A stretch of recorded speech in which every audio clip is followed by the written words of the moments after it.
Well, no real surprises from Michigan on the GOP side as former President Donald Trump chalked up another primary win against his only real competition for the nomination, former South Carolina Governor Nikki Haley. Trump did obliterate her by nearly 20 points last night, showing he is still firmly in control of vast swaths of the GOP base. That said, some outlets did point out that even with his dominant victory in Michigan, Trump has been seeming maybe to slightly underperform the polls against Nikki Haley. Per the New York Times in Iowa, the final 538 polling average showed Trump leading Nikki Haley by 34 points with a 53% share. He ultimately beat her by 32 points and a 51% share. In New Hampshire, he led by 18 points with 54%, but in the end won by just 11 points with 54% in South Carolina. Now, Mr. Trump led by 28 points with 62% in that state, ultimately winning by 20 points with 60%. So slightly different numbers versus the actual polling. Nikki Haley didn't take Trump's latest victory lying down. The former UN ambassador told the Wall Street Journal yesterday that nominating Trump would be, quote, suicide, adding, "We've got to realize that if we don't have someone who can win a general election, all we are doing is caving to the socialist left." While Haley said she feared a Trump nomination, she did affirm that she saw President Joe Biden as far more dangerous than Donald Trump. Haley also had some thoughts on the shakeup at the RNC. Take a listen. Look at what's happening at the RNC. The idea that they would be choosing a chair and a director before a primary is over is a massive control move by Donald Trump. The idea that there is a resolution out there in the RNC saying Donald Trump can't use the RNC for his legal slush fund, and he's upset that that was proposed, tells you everything you need to know.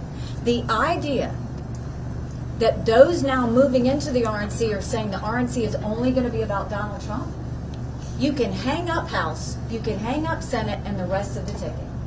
It is now becoming, the Republican Party is now becoming Donald Trump's playpen.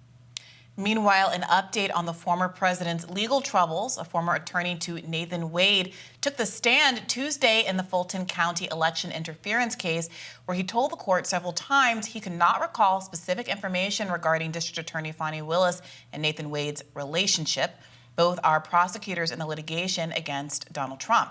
Bradley appeared to contradict himself, however, later acknowledging texts do exist. Defense attorney Ashley Merchant revealed Bradley told her via text he believed the Willis-Wade relationship started before she hired him. Trump lawyer Steve Sadow pressed Bradley about the timeline, too. Bradley responded that he was just speculating about Willis and Wade. But it seems like yet more of a paper trail that the relationship began earlier than they let on, that they were in fact already in a relationship when she hired him to do the job of prosecuting the case. Remember, we also have testimony from one of her friends. Now we have these text messages. It seems it's just getting increasingly clear. I don't know how they can still deny it. Neither here nor there for the actual legal merits of the case against Trump, but a pretty damning situation for Fani Willis and Nathan Wade, which, you know, continues to, I think, interest everyone just because it's a little bit of salaciousness. And also, if you care about the case against Donald Trump, you might be frustrated that someone who, by all accounts, is underqualified was put in that position, potentially because he was dating the woman who got to pick that job. The strategic bungle here from Democrats is outrageous. We're all talking about the did they, didn't they of a private, salacious affair instead of the trial, which is about the question of whether or not Donald Trump conspired to try to overturn the election results by submitting a knowingly fake slate of electors that could be generate enough ambiguity to throw the election to the House instead of letting the people of America decide. Remember she gave that interview saying you should vote for her because she wouldn't sleep with her employees. Yes, and you know, and that's all very funny, but I don't want to participate in the asymmetry here where two wrongs don't make a right. The fact that Fani Willis allegedly putting her own personal issues before the case here and engaging in choices and bad decision-making that is ultimately imperiling the case should not prevent us from being able to say clearly what the case was about, because the American people would have had an opportunity to decide, to vote on whether or not they actually want to support Donald Trump as president on the basis of whether or not a court does or does not find him guilty of these very serious allegations. And because of Fani Willis's alleged indiscretions, the public might not get a chance to know, and Donald Trump might not have a chance to be exonerated before Election Day. And that's a serious issue. And that brings us back to the top, because it's part of the argument Nikki Haley is making for her continued candidacy. It would be reckless, it would be suicide to pick Donald Trump to go up against Joe Biden. And she can point to polls in her favor that show not that it is impossible for Donald Trump to defeat Joe Biden, and in fact, polls of Trump versus Biden show him right now winning the election if it were held today. The entrance of Robert F. Kennedy Jr., the inclusion of him in those polls, actually only makes it more likely Donald Trump would prevail. So she can't make the argument that Trump can't win or won't win. He has before, and he clearly could again. However, she polls much better against Biden than Donald Trump himself does, and that continues to be the reason for her candidacy. There aren't enough people, frankly, in the Republican Party who are hearing that. Some are. She continues to do all right in some of these contests. I was actually in Michigan last weekend because I'm from there. I was visiting some family. I was on the west part of the side. And, it is true. I know a lot of people who I come from a Republican family. I know a lot of Republican voters who are deeply dissatisfied with Trump and would happily vote for any non-Trump candidate and are having a real hard time at the idea of stomaching Trump once again. These are the kind of voters Nikki Haley speaks for. They exist. There are a lot of them. There aren't enough of them for her to win the nomination, unfortunately. And I think that's pretty crystal clear at this point. It is interesting to me that the electability argument doesn't seem to be as persuasive with Republicans as it has been with Democrats. Republicans are an unruly sort. They won't listen to this. Nikki Haley is, according to a poll from I think a couple of days ago, as reported by The Hill, has a 13-point lead over Joe Biden. Now, this was a poll from earlier this month. A 13-point lead over Biden. I mean, that is really conclusive and kind of confidence-inspiring if you live in a world where you think winning is the most important thing. But it does seem to be the case that the framing is very different on the Republican side of the aisle versus Democrats. Democrats are painting this as an existential threat, a threat to democracy. Stopping Donald Trump is the highest of priorities, going so far as to say that everyone should turn away and not be concerned about the genocide happening over your shoulder, what has been described as a plausible genocide happening over your shoulder, because the most important thing is to stop Donald Trump.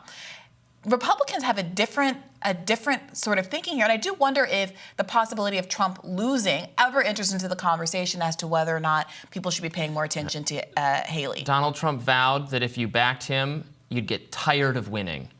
And maybe they are tired of winning. There is something to just being the permanent opposition that seems to delight a lot of conservatives, having Democrats to rail against. I don't know. There's also so much frustration on the Republican side. I know there is on the Democratic side as well, but Republicans hate their leadership, hate the agendas of the people who run the party, despise Mitch McConnell, have changed their speaker very quickly, historically in an unprecedented fashion because of their dissatisfaction with leadership choices. I think some Republican voters feel like, fine, we're more likely to win with somebody who's not Trump, but if we get that person, are they going to actually implement the policies we want? Absolutely not. They promised it a million times and they never do it. We're going to stick with Trump even if he's more likely to lose because Trump has convinced them that he and he alone will deliver on these issues. Now, I think there's a lot of counter arguments you can make. He was the president. Did he deliver on all those things you wanted? But that is, for better or worse, the perspective of a lot of conservative primary What about voters. Nikki Haley's argument that he's a down-ballot disaster? That seemed to bear out in some ways in the midterm results last time around. What do you think? Yeah, I think it's, again, true. There's little doubt that Trump's involvement in the Pennsylvania Senate race, it was Trump's endorsement of Dr. Oz that catapulted him over a more reasonable candidate in a very close election. He compelled the same thing happened in Georgia. In Arizona, he compelled the Senate candidate, Blake Masters, to take much firmer election denial positions to make that the main thrust of the campaign. Ended up losing that race by razor-thin margins. Similar story in Nevada. So his effect on the party really has not been good since 2016 when he did win.